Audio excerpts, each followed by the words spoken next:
you've now passed Unit 3 Professional Practice. Oh, yeah. Well done. So the first task was to create job profiles for the area of media that you wanted to go into. So you have created 3 job profiles for roles within the marketing sector. You've considered the required elements such as contract types, responsibilities and salary. However, the task lacks rigor and thorough research. Now, when I looked at this, it's so obvious that this was the first thing that you ever did on the course.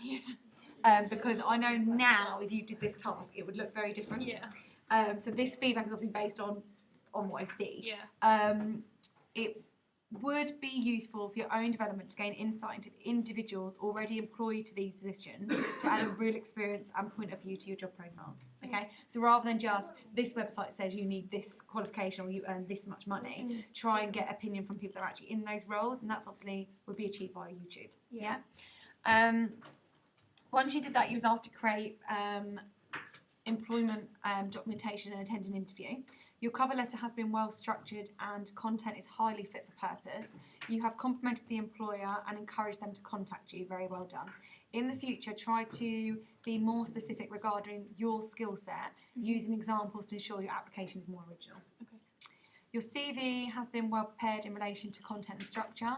One small request would be to add a space between your profile and employment history, just so it's a little bit squashed. Yeah.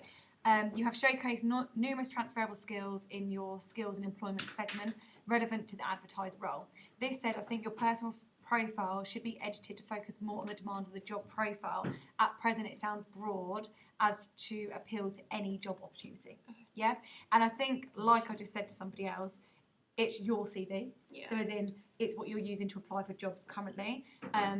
But for this, it should have been tweaked to just reflect a little bit more of the job role you was applying for. Remember to edit your personal profile for each application. I like your decision to add your availability times. This is great when trying to gain casual and temporary work. You performed very well in your job interview for News UK. Your body language was professional and you largely linked your responses to the job profile. Well done. You were confident in body language and developed a good rapport with the interviewer. In the future, remember to sell yourself. Think what makes you unique and use examples to showcase this. Okay. You were then asked to create a SWOT analysis and a career development plan. And it was interesting to see that your career focus appears to have moved from advertising sector to a more open-minded approach of a desire to work within the sector in a creative role, whether that may be in film, TV or advertising. Yeah. Because I remember when you first joined, you were very keen on like the events side of media and particularly I still marketing. love that because like when we did like even like planning my sister's hen do, like I loved it because it was like and it all came together and stuff, and I was like, oh, I do really like doing this, but as like I've grown in the course, I've like really liked different things. Like then I was like, oh, I think I really like radio. Yeah. And now I'm like, oh, I think I really like doing what I'm doing at the moment, like the presenting. So it's maybe that's really good because that's the whole point of the course. Because we don't just do film. Like some courses, you'll do a whole year or whole 2 years of filmmaking, and you'll leave a very good filmmaker. But for a student that's come to do a media production course that doesn't want to do film, how does that help you? Because you've been pigeonholed from the day you walk in. So I think it's really nice that you're open to different opportunities. Yeah. And maybe once you've done this FMP, sit and reflect, and next year try and specialise in maybe a couple of areas. Yeah. Because obviously a lot of the units give you an opportunity to pick what you want to do. And have a go at maybe something new that you haven't tried. Yeah. But events, with your media skills, events management and media match perfectly because think of all the things that you would be able to do yourself and not have to get other people to pay to do. Yeah. It's like Anissa always says, my manager, she has her own fashion business, but had she done a course in media or something like that, she would do her own photography, she could make her own promo videos, she could do all of that sort of stuff herself. So just keep being open-minded.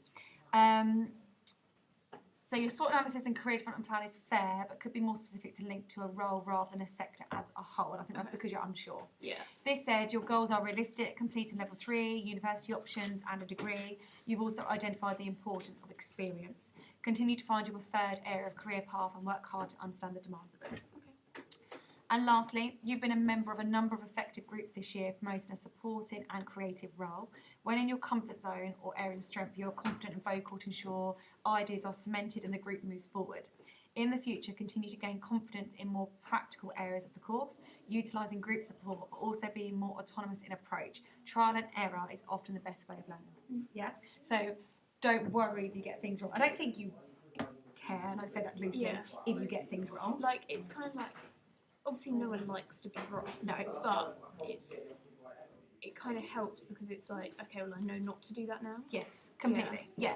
But also, like, even when it comes to post-production for the FMP, do not worry what Chris is doing. Yeah. Let him do his own thing. If he wants his lower third banners to look that particular way, you know, in 2 lines, and you want yours on a single line, that's your creative flair. Yeah. So you do what you want to do.